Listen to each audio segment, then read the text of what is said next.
నూలు నూలులో శతాబ్దాల గౌరవం, పట్టు పరంపరకు ప్రతీక, సంప్రదాయానికి శాశ్వత చిరునామా సఖీ. నమస్తే, వెల్కమ్ టు సుమన్ టీవీ. నేను పద్మిని. ప్రస్తుతంతో పాటు ప్రముఖ పంచాంగకర్త, వాస్తు జ్యోతిష పండితులు, హస్త సాముద్రిక నిపుణులు మేడికొండూరు విశ్వనాథ్ ప్రసాద్ గారు మనతో పాటు ఉన్నారు. మాట్లాడదాం సార్. నమస్తే సార్. ఓం మాతాపితృ గురుభ్యో నమః. నమస్కారం సార్. మళ్ళీ చాలా రోజుల తర్వాత మీ సమయం ఇస్తున్నందుకు కృతజ్ఞతలు. గణపతికి సంబంధించి టు స్టార్ట్ విత్ గణపతితోనే మొదలు పెడదాము. గణపతికి సంబంధించి ద్వాదశ నామాలకి ఎటువంటి ప్రాచుర్యం ఉందో 32 రూపాలకు కూడా అంతే ప్రాధాన్యత ఉంది అనేది మేము వింటున్నటువంటి అంశం. అయితే 32 రూపాల గురించి మీ ద్వారా నేను తెలుసుకోవాలి అనుకుంటున్నాను. మొదటైతే బాల గణపతి అంతేనండి. కాకపోతే బాలగణపతి కంటే ముందు హరిద్రా గణపతి గురించి ఈరోజు తెలుసుకోవాలని అనుకుంటున్నాను. అసలు హరిద్రా గణపతి అంటే ఏంటి? ఆ స్వామిని హరిద్రా గణపతి రూపంలో గనక కొలిస్తే ఎటువంటి అంటే స్వామి ఎలా అనుగ్రహిస్తారు అనేది ఒక్కసారి మీ ద్వారా. గణపత్యానికి సంబంధించిన విషయాలు అంటే గణపతి ఆరాధనకు సంబంధించి గణపతిని ప్రధాన దేవతగా భావించి చేసే పూజల్లో, అటువంటి ఆరాధనల్లో మనకు అనుకూలంగా మనకు కావలసిన విషయాల గురించి లేదా మన కోరికలు తీరటానికి వీటన్నిటి గురించి గణపతిని ఒక్కొక్క తత్వంలో ఒక్కొక్క విధంగా భావించి పూజించడం అనేది సహజంగా వచ్చే సాంప్రదాయం. ఏ పూజా విధానాల్లో అయినా, ఏ దేవత ఆరాధనలో అయినా ఇటువంటి రకం. ఇప్పుడు వైష్ణవ ఆరాధనలో ఒక రకంగా అన్ని రకాలుగాను విష్ణుమూర్తిని ఆరాధిస్తూ ఉండటం, రుద్ర ఆరాధన, దశావతారాలలో ఆయనను ఆరాధించడం. అలానే కాకుండా ఇప్పుడు విశ్వక్సేనుడు మళ్ళీ విష్ణు, అది సైన్యాధ్యక్షుడుగా కానీ విష్ణువుకి సంబంధించి ఆయన అందులో చేస్తూ ఉంటారు. అలానే కుమారస్వామిని ఇందులో శైవారాధనలో చేస్తూ ఉంటారు. లలిత త్రిపుర సుందరి, వారాహి ఇటువంటి తత్వం ఇందులో శాక్తేయంలో చూస్తూ ఉంటారు. అలానే గణపతి తత్వానికి సంబంధించి మన కోరికలకు తగ్గట్లుగా మనం ఆశించే విషయాల్ని బట్టి గణపతిని ఆ రూపంలో భావించి పూజిస్తూ ఉండటం అనేది సహజంగా వస్తున్న సాంప్రదాయం. ఈ గాణపత్యంలో ప్రధానంగా గణపతిని ప్రధాన దేవతగా భావించి చేస్తున్న విషయాలలో ఒకటి, సర్వజనులు ప్రతి ఒక్కళ్ళు పూజించటానికి అనుకూలించే విధంగా చేస్తూ ఉండటం. అది సిద్ధి వినాయకుడు. మన సిద్ధి వినాయక చవితి ఇదంతా ఆచరిస్తూ ఉంటాం. అలా కాకుండా నిగూఢంగా చేసే తత్వాలు, అది తంత్రరూప గణపతులు.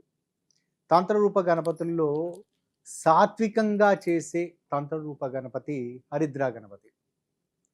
దాని తర్వాత ఉచ్చిష్ట మహాగణపతి. ఉచ్చిష్ట మహాగణపతి కూడా సాత్వికంగా తంత్రరూప శక్తి.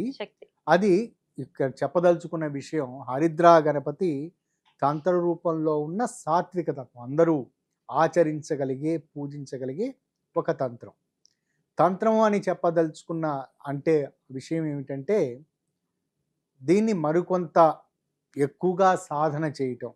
అంటే మిగతా ఇప్పుడు సిద్ధి వినాయక చవితి ఇటువంటి కార్యక్రమాల్లో మనం గణపతిని పూజించడం, షోడశోపచార పూజలతోటి చేస్తూ ఉండటం. గణపతి విగ్రహ ప్రతిష్ఠ చేసి గణపతికి పూజలు చేసి లేదా నైవేద్యం ఇది అర్పించిన తర్వాత తీసిపెట్టి ఆ ప్రతిమని నిమజ్జనం చేయటం, ఇదంతా మనం మామూలు పద్ధతిలో వైదిక ఆచారంలో చేస్తూ ఉంటాం. ఇందులో సహజంగా తంత్రరూప పద్ధతి ఏమిటంటే మొట్టమొదట మంత్ర సాధన చేస్తూ మన కోరికలు నెరవేరటానికి, ఆ తదుపరి కుదరనప్పుడు యంత్రం వేసుకుని ఆ తత్వానికి సంబంధించిన యంత్రాన్ని ఒక ప్రత్యేక పద్ధతిలో తయారు చేసుకుని హవనం చేయటం. ఇది తంత్రరూప పద్ధతి. అంటే హోమం చేయటం. హవనం అంటే హోమం చేయటం. ఇందులో హరిద్ర అనే పదానికి సహజ సిద్ధమైన అర్థం పసుపు రంగు అని. మన హిందూ సాంప్రదాయం ప్రకారం లేదా ప్రపంచంలో ఏదైనా ఏ ప్రాంతంలో అయినా పసుపు రంగుని ఒక అనుకూలమైన రంగుగా, ప్రపంచంలో మిగతా ప్రాంతాలలో కూడా పసుపుని చాలా అనుకూలమైన రంగుగానే భావిస్తూ ఉంటారు. హిందూ సాంప్రదాయంలో చాలా మంగళప్రదమైనదిగా భావిస్తూ ఉంటారు. అందుకని మన పసుపు ఉపయోగిస్తూ ఉండటం, పసుపు యాంటీబయాటిక్గా వాడుతూ ఉండటం ఇటువంటివి జరుగుతూ ఉంటుంది. వినాయకుని కొలిచే విధానంలో కూడా పసుపు గణపతికే ప్రాధాన్యత ఎక్కువ. అది ప్రారంభంలో ప్రారంభంలో. వైదిక ఆచారాలలో మనం ఉపయోగించే దాంట్లో పసుపు ముద్దను ఉమ్. గణపతిగా భావించి ఆ తదుపరి గౌరీదేవిని కూడా పసుపు ముద్దగా భావించి మనం చేయటం అనేది మన సౌత్ ఇండియాలో పరిపాటిగా వస్తున్న విషయం. ఇక్కడ గణపతి తత్వాన్ని, రూపాన్ని పసుపు రంగులో ఉన్నట్లుగా భావించి చేయటం, పూజ చేయటం ఉమ్. అనేది ఇక్కడ ఒక ప్రధానమైన విషయం. ఆ కారణం చేత ఆ గణపతి తత్వాన్ని హరిద్రా గణపతి అంటారు. ఈ హరిద్రా గణపతి తత్వం ప్రధాన అందరూ ఎందుకు చేస్తారు అంటే, చేయవలసిన అవసరం ఎందుకు ఉంటుందంటే, ఒకటి వాక్చాతుర్యం కోసం, వాక్చాతుర్యానికి సంబంధించి చక్కటి పద ప్రయోగాలు చేయటానికి, ఎదుటివారిని ఆకట్టుకునే విధంగా, ఏదైనా ఎదుటివారిని ఆకట్టుకోవటం అంటే మాటే కదా, ఖచ్చితంగా కమ్యూనికేషన్ సంబంధించి కమ్యూనికేషన్ పెరగటానికి అది అందరికీ అవసరమైన విషయం. అది మొట్టమొదటి. రెండవ పాయింట్ అంటే మనం మాట్లాడే తీరు, పద్ధతి ఎదుటి వారికి ఆహ్లాదకరంగా అనిపించి వారి ద్వారా అనుకూలమైన ఫలితాలు రావటానికి. రెండవది శుభాలు జరగటానికి, గొడవలు జరగకుండా ఒక మంచి అంగీకారం రావటానికి మాటే ఒక ప్రధానమైన మంత్రం. కాబట్టి హరిద్రా గణపతిని ఒకటి వాక్చాతుర్యానికి, వాక్శుద్ధికి ఉపయోగిస్తారు. నోరు మంచిదైతే ఊరు మంచిదైందన్న సహజంగా. ఇది మిగతా గణపతి రూపాల్లో కూడా వాక్శుద్ధి కోసం వాగ్వాద గణపతి ఇటువంటివన్నీ ఉపయోగిస్తుంటారు. ఇది ప్రధానంగా ఉపయోగించే విధానం. రెండవది 32 రూపాయల్లో వాగ్వాద గణపతి కూడా ఉంటుంది. అది కూడా తంత్ర రూప శక్తి. ఇందాక మీరు తంత్రం అన్నారు కాబట్టి నాకు ఒక క్వశ్చన్ సార్. స్వామిని ప్రసన్నం చేసుకోవటానికి ఈ తర్పణం కూడా ఎక్కువ ప్రాధాన్యత ఇస్తుంటారు. తర్పణ ప్రియుడు గణపతి అని అంటుంటారు. మీరు ఎట్లా చెప్తారు? తర్పణ ప్రియత్వం లేని దేవత అంటూ ఉండదు. గణపతికి కూడా అదే తత్వం. తర్పణం ఇవ్వటం అంటే వారికి అర్ఘ్యం ఇవ్వటం, అంటే దాహార్తిని తీర్చటం. ఇప్పుడు సహజంగా మన ఇంటికి ఎవరన్నా ఇష్టమైన అతిథి వచ్చారనుకోండి, మొదటగా అడిగేది నీళ్ళు. మొట్టమొదట వాళ్ళు కాళ్ళు కడగటానికి మనం నీళ్ళు అందిస్తాము. దాని తర్వాత త్రాగటానికి నీళ్ళు అందిస్తాము. దాని తర్వాత పానీయం ఇస్తాము. అది కూడా తర్పణం లాంటిదే, అంతే కదా. అదే విధంగా గణపతి గురించి అయితే చాలా శీఘ్రంగా ఫలితం అనేది ఉంటుంది. ఖచ్చితంగా మన దగ్గరికి వచ్చి మనం ఎవరినైనా వారిని చక్కగా చూసుకోవటం అంటే తర్పణాలు ఇవ్వటం. ఓకే, ప్రతి దేవతకి తర్పణాలు ఇవ్వటం. అందులో గణపతికి సంబంధించి గాణపత్యానికి సంబంధించిన విధానాలలో తర్పణం ఇవ్వటం ఒక ప్రధానమైన అంశం. దానికి సంబంధించి తంత్ర రూపంలో ఒక రకమైన పద్ధతి ఉంటుంది, మామూలు వైదిక సాంప్రదాయంలో ఒక పద్ధతి ఉంటుంది, వామాచార పద్ధతుల్లో మరొక రకమైన, అంటే ఎన్నిసార్లు ఇవ్వాలి అనేది ఉంటుంది. కాబట్టి గణపతికి సంబంధించి తర్పణం, కేవలం గణపతి మాత్రమే తర్పణ ప్రియుడు కాదు. మనం ఆచరించే ప్రతి దేవత, మనం పూజించే ప్రతి దేవత తర్పణ తత్వం కలిగిన, తర్పణాన్ని ఆస్వాదించి మన కోరికలు నెరవేర్చే తత్వం కలిగిన దేవతే. ఇక ఈ విషయానికి వచ్చినప్పుడు, హరిద్రా గణపతికి వచ్చినప్పుడు, ఈ పసుపు రూప ఈ గణపతిని పూజించటం వలన మొట్టమొదట వాక్శుద్ధికి, వాక్చాతుర్యానికి ఉపయోగపడుతుంది. రెండవది, గణపతిని మనం ఎందుకు పూజిస్తూ ఉంటాం? సహజంగా ఏదైనా పని మొదలుపెట్టినప్పుడు నిర్విఘ్నంగా సాగటానికి, ఎటువంటి ఆటంకాలు లేకుండా ఉండటానికి. కేవలం ఆటంకాలు లేకుండా ఉండటం ఒకటే కాకుండా మనకి త్వరితగతిన దాని ఫలితాలు రావాలి. ఆటంకాలు లేకుండా పని జరుగుతూ ఉంది, కానీ పని జరిగిన తర్వాత దాని ఫలితం మనకు అనుకూలంగా రావాలి. ఆ కారణం చేత అంటే హరిద్రా గణపతిని త్వరితగతిన ఫలితాలు పొందటానికి, అనుకూలమైన ఫలితాలు పొందటానికి, కోరిక ఏదైనా. దాని తర్వాత మనకి అందరూ ఎదుర్కొనే సమస్యలు ఏమిటి? ప్రధానంగా ఆరోగ్యపరమైన సమస్యలు. మొట్టమొదట వచ్చి ఆరోగ్యమే మహాభాగ్యం అనే సూక్తిని చూసుకుంటున్నప్పుడు, ఆరోగ్యానికి సంబంధించి అనారోగ్య సమస్యలు తరచూ ఏర్పడుతున్న కుటుంబాలలో వారికి కానీ, వారి సంతానానికి కానీ, కుటుంబ పరిస్థితులకు కానీ, ఇటువంటి పరిస్థితులు ఎదురైనప్పుడు వాటి నుంచి విముక్తి కలగటానికి, అనారోగ్య స్థితి నుంచి, లేదా ఇప్పుడు పాండమిక్ సిచ్యువేషన్ కానీ, లేకపోతే ఎపిడమిక్ సిచ్యువేషన్స్ ఇటువంటి డెవలప్ అయినప్పుడు కొన్ని సందర్భాల్లో నేను చూశాను. గతంలో పాండమిక్ సిచ్యువేషన్ డెవలప్ అయిన సందర్భాలలో కొంతమంది కేవలం ఇటువంటి ఆరాధన చేస్తూ, కొంతమంది విష్ణు సహస్రనామ పారాయణ చేస్తూ దాని నుంచి రక్షణ పొందుతూ ఉన్నారు. అంటే బయట తీసుకోవాల్సిన జాగ్రత్తలు తీసుకుంటూ ఉన్నారు. కానీ నేను చూసిన కొన్ని కుటుంబాలలో కొంతమంది గాయత్రీదేవి హవనం చేస్తూ అంటే కంటిన్యూస్ పండిత శ్రీరామ శర్మ గారు వారు సూచించిన విధంగా గాయత్రి పరివార వారు కొన్ని ప్రాంతాలలో గాయత్రి హవనం చేస్తూ వారు కొంతమంది వారికి ఎటువంటి మందులు వాడవలసిన అవసరం లేకుండా 2-3 సందర్భాల్లో ఏర్పడిన కరోనా దాంట్లో వాళ్ళు సేఫ్గా ఉన్నారు. మరికొంతమంది కేవలం హరిద్రా గణపతికి సంబంధించిన పూజలు చేస్తూ, అంటే వారు ఏం బయట తిరుగుతూ పూజలు చేశారని అని కాదు, విచ్చలవిడిగా తిరుగుతూ ఎటువంటి సోషల్ సిస్టమ్స్ని వీటిని పాటించకుండా చేశారని కాదు, కేవలం ఇంట్లో కూర్చొని ఈ విధంగా చేయటం వలన వారికి రెసిస్టెన్స్ పవర్ పెరగటము, లేకపోతే వారి జోలికి వారి శరీరంలోకి ఆ కరోనా వైరస్ రాకపోవటం అనేది చూశాను. కొంతమంది నాకు చెప్పారు కూడా మేము ఈ విధంగా చేస్తున్నామని. కాబట్టి ఆరోగ్యానికి సంబంధించి ఇది మన ప్రమేయం లేకుండా వస్తున్న అనారోగ్య సమస్యలు కాబట్టి ఆరోగ్యాన్ని గురించి. తర్వాత ధనానికి సంబంధించి ఇక్కడ ముఖ్యంగా ధనము అనే విషయానికి వచ్చినప్పుడు సంపాదన ఒకటే కాదు, ఖర్చు పెట్టే విషయం. ఖర్చు పెట్టడంలో మనకి బోల్డ్ అంతా సంపాదించుకుంటూ ఉన్నాము, కానీ నెలాఖరికి వచ్చేసరికి చేతిలో డబ్బులు మిగలట్లేదు అని చెప్పేవారు చాలా మంది ఉంటారు. కొన్ని సందర్భాల్లో అనుకోని విధంగా రుణాల బారిన పడి ఆ రుణాలు తీర్చలేని పరిస్థితుల్లో సతమతం అవుతూ ఉండే పరిస్థితి.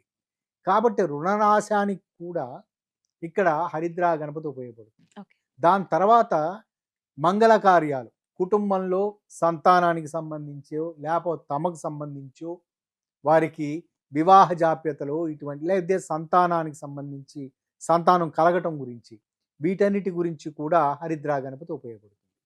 ఈ హరిద్రా గణపతి మామూలుగా తంత్ర రూపానికి సంబంధించి చేసే ఏ పూజా విధానమైనా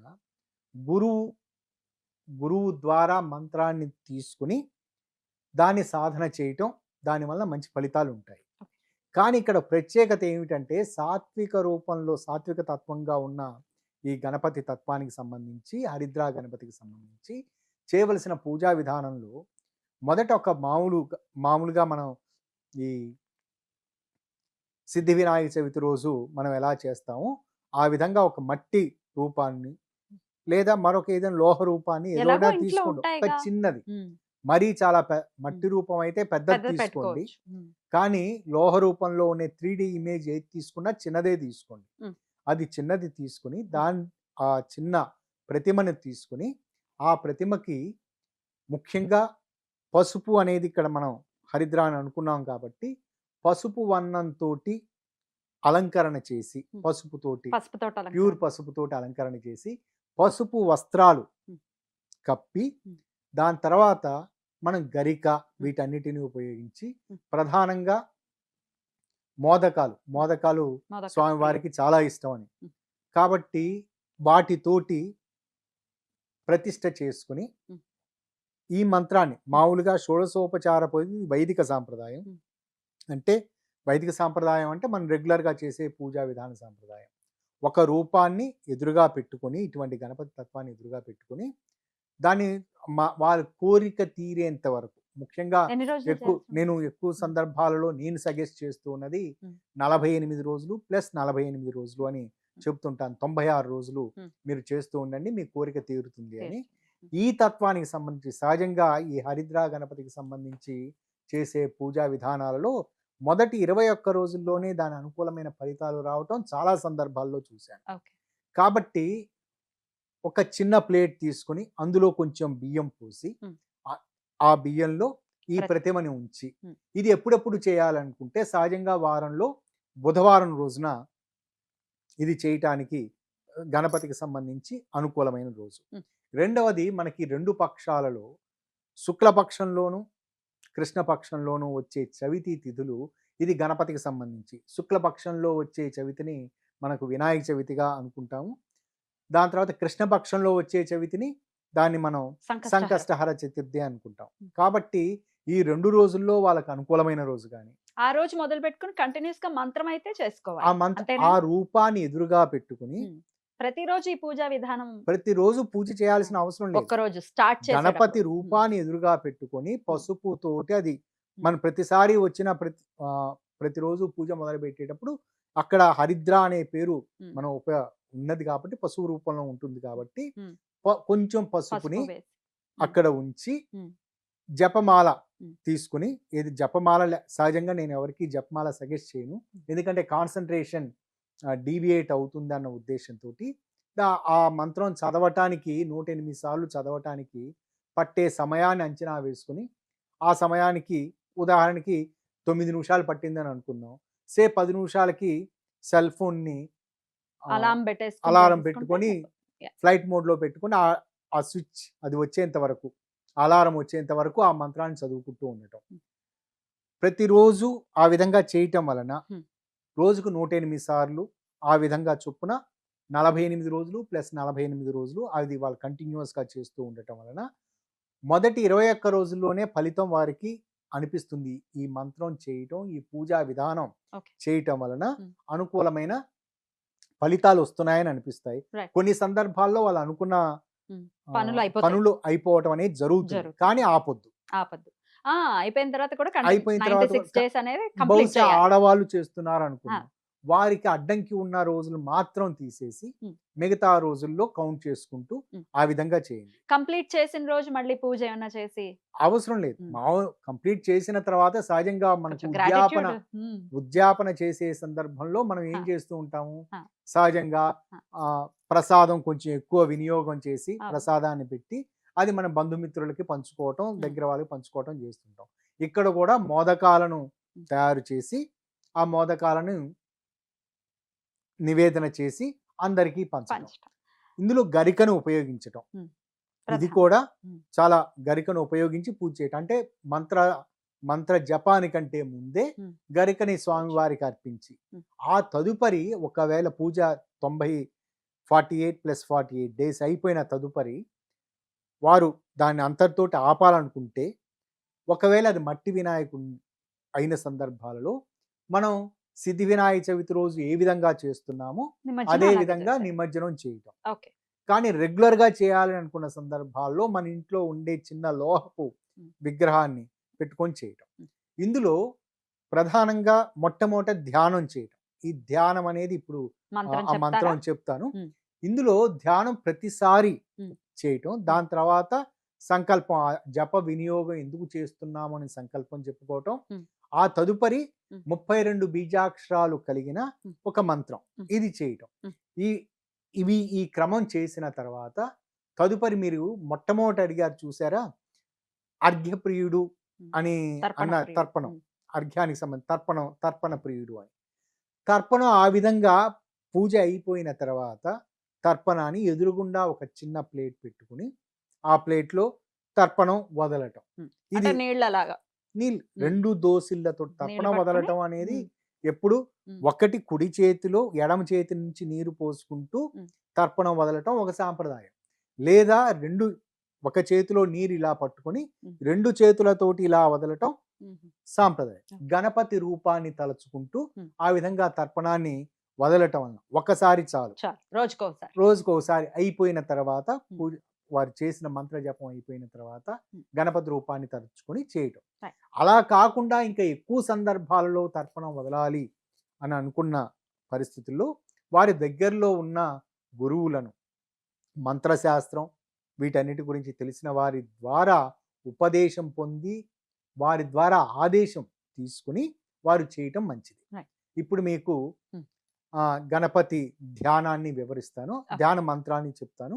ఆ తదుపరి జపానికి ప్రారంభించే ముందు సంకల్పం, ఆ తదుపరి మూల మంత్రం చెప్తాను. సో ధ్యానం ఒకసారి, సంకల్పం ఒకసారి, మంత్రం 108 సార్లు అలా చేసుకో. పాశాం కుశౌ మోదక మేకదంతం కరైర్దధానం కనకాసనస్థం హరిద్రకంఠ ప్రతిమం త్రినేత్రం పీతాంశుకం రాత్రి గణేశమీడే. ఇది ధ్యానం. ఇది ధ్యానం అయిపోయిన తర్వాత మనం సంకల్పం చెప్పుకోవటం. అస్య శ్రీ హరిద్రా గణనాయక మంత్రస్య మదన ఋషి అనుష్ఠుప్ ఛంద హరిద్రా గణనాయకో దేవత మమ అభీష్ట సిద్ధ్యర్థే జపే వినియోగ. ఆ తదుపరి ఇది 32 బీజాక్షరాలతో కూడిన మంత్రం. ఈ మంత్రాన్ని సంకల్పం చెప్పుకొని కుదిరిన సందర్భాలలో మనకి గరికని చేతిలో తీసుకుని ఆ మంత్రం చదివినంతసేపు గరికని చేతిలో తీసుకొని అయిపోయిన తర్వాత గరికని స్వామివారి దగ్గర అర్పించటం ఒక పద్ధతి. అది ఆ విధంగా అది చేయొచ్చు. అనుకూలంగా ఉంటుంది. ఉమ్. ఆ మంత్రం చెప్తాను. ఓం హుం గం గ్లౌం హరిద్రా గణపతయే వరవరద సర్వజన హృదయం స్తంభయ స్తంభయ స్వాహ. ఇందులో ఈ బీజాక్షరాలు, ఇది 32 అక్షరాలు కలిగిన ఇది మంత్రం. ఇందులో స్తంభయ అని సాకి తావొత్తు ఇచ్చి చదవద్దు, వేరే అర్థం వస్తుంది. స్తంభయ అంటే 2 రకాల అర్థాలు.